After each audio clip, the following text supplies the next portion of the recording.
The thing about inherited money is it's kind of loose.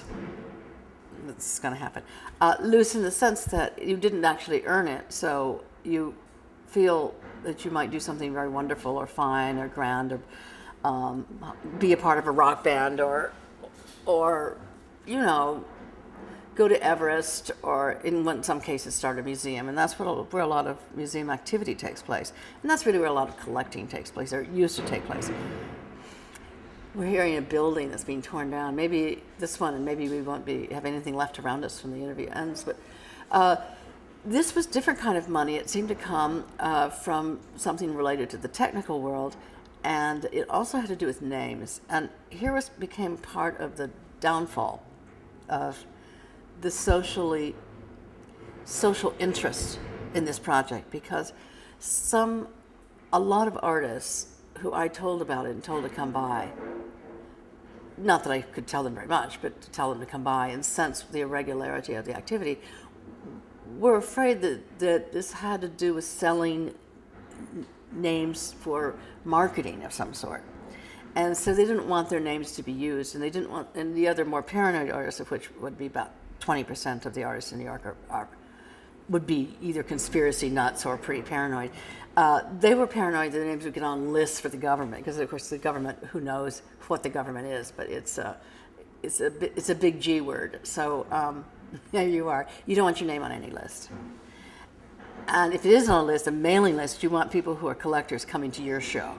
It's not like you join in some weird group and later on you have to testify that you are a member of, only a reluctant member, of course, of a red cell or something, which happened to people in 30. So there's this old artistic memory of bohemians that they're going to get locked into something for which they have no control over, and their names are going to be sold, or they're going to be a member of a club. And that made a lot of people fear this activity, which wasn't defined in any way. So I'll skip right now because I know that you don't have much time. Well, I'm curious about what the life was like, what the art world was like in the late 1990s, because obviously New York has had major changes since then, 9/11 and everything. Yes. And that dot-com boom, that wasn't the only. I mean, he was probably the most. He was Oz in the way that he was of the dot-commers, probably from Silicon Alley. He was the most interested in the art world, right? Or not? Well, I think there were many, many others that were more interested in the art world, but they were interested probably in acquiring art. Others, when you say others, just so I can use it in the film, like other.com. Other.com.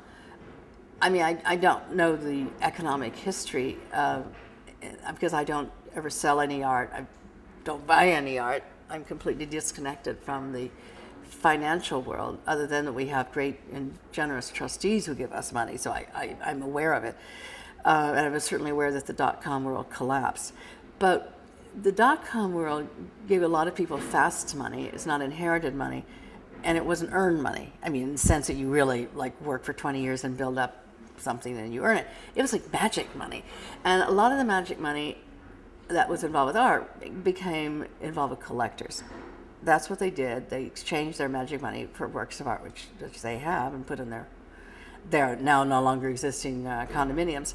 And there's certainly, by this point, boats which have sunk. But what this guy Josh, who again I state I don't know, did was he began to experiment within the art world in a very unusual way, post-happening,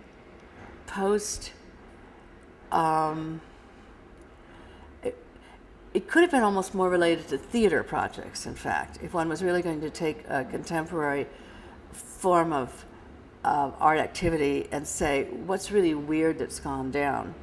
You might look at theater, the theater parallel, the theater metaphor, the metaphor.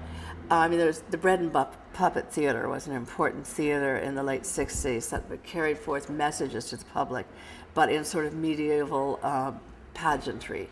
Certainly Mabu Mine is a great theater group which did Beckett all the time, only group ever allowed to do Beckett, and did Beckett in very odd ways, and many of their productions are quite eerie last year, and they're still very much in functioning even better than they did in the late 60s. I think it was in the late 90s that they did a production of Lear, where Ruth Malachek, the great actress, played King Lear herself. She was the first, like, man Lear. And their most recent production is Ibsen's Dollhouse, in which all the women are normal size and all the men are midgets. So maybe Josh would have been, in fact, more normally situated if he'd been a patron of an odd theater group. But here he was investigating theater through art, which are generally called performances. But he wasn't so much, I think he wanted to be, or thought he was, an artist, or sort of was using performances to achieve some curious end. I don't know him very well. See, I don't know him. But let me tell you about an artist at PS1 that I started to know, and his name was, I believe, Alfredo. And I wanted a piece for the outdoor gallery, which is always a challenge. And I heard about this guy who made kind of robots. Robots are interesting to all of us, but particularly to me at PS1, because, I mean, if you're going to see a robot in art, there's really very few places you could go to see it. PS1 would be one of the only locations that you'd look for this. So I heard about him making machinery that exploded and robotic instances. And I thought maybe he had been a student of this great San Francisco group, which only came to New York once because New York City police wouldn't give them permission to do anything. And the San Francisco group, which you probably know the names of, it's eluding me right now, staged in the 80s and the late 70s, huge stadium events, which were completely illegal. They were like raves, only they were stadium events, in which they built giant robots which had wheels and attacked them. Yeah, it wasn't Event Structure Research Group, but it's something that sounds like that. And this, you know it? Yes, we've been in LA. Oh, They have it every year in LA. They come down and In downtown. Downtown. Like down by like Alameda. Like It's under the freeway. it's just the craziest thing. It's very loud. And you know they've lost their fingers through gunpowder. One guy's lost 3 fingers. Of course, another guy I think was killed, and I thought they'd stop. But they came out to New York City once, and New York City was too tough for this. I mean, it was too much like what happens every day here, you know. So it wasn't funny. People just said, oh, well, let's shoot them and put them in jail if they live. So anyway, when I heard about this Alfredo guy, I thought, well, maybe he's a student of them or one of the group or something like that. So I went to see him, and he had all these guns.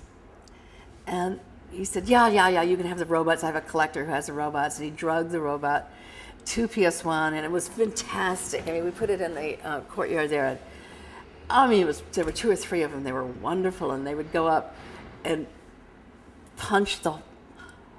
they wouldn't punch people. They would be directed towards the wall, and then they would sort of hit the wall and destroy themselves. He'd come back in 2 days and try to rebuild them. And it was seriously difficult to show this in a museum because we maintain we maintain insurance and guards and condition reports and things like this. And since he was a con man, I was a little afraid that he would try to sue me for something that happened to these robots. They were clearly destructive elements in society. Anyway, so he said to me, I'm going to take you to see my gun piece. I've been commissioned to do a gun piece. And I got in the car with him and went to this car, and he had this real strange, I don't know what it was, real strange car. You know those cars that you do with primer? And then you don't do anything else with the primer, and then you throw a bunch of eggs at it or something. We get in the car, and we drove to my house. I said, Alfred, this is where I live. And he said, where do you live? And I said, oh, no, I'm going to tell you that. So we end up in this weird mezzanine situation where there's a shooting gallery, but not dope, guns. So lots and lots and lots of guns. And he said, this is my installation, this is my piece. I said, you have a shooting gallery on Broadway. You know, you're 21 blocks from city headquarters. Every cop in the world, there's a shooting gallery down near City Hall where they practice. He said, yeah, well, this is ours, isn't it? So it was really fun. I went there every day for like 5 days. I mean, you know, nothing but shoot, everything. Shoot.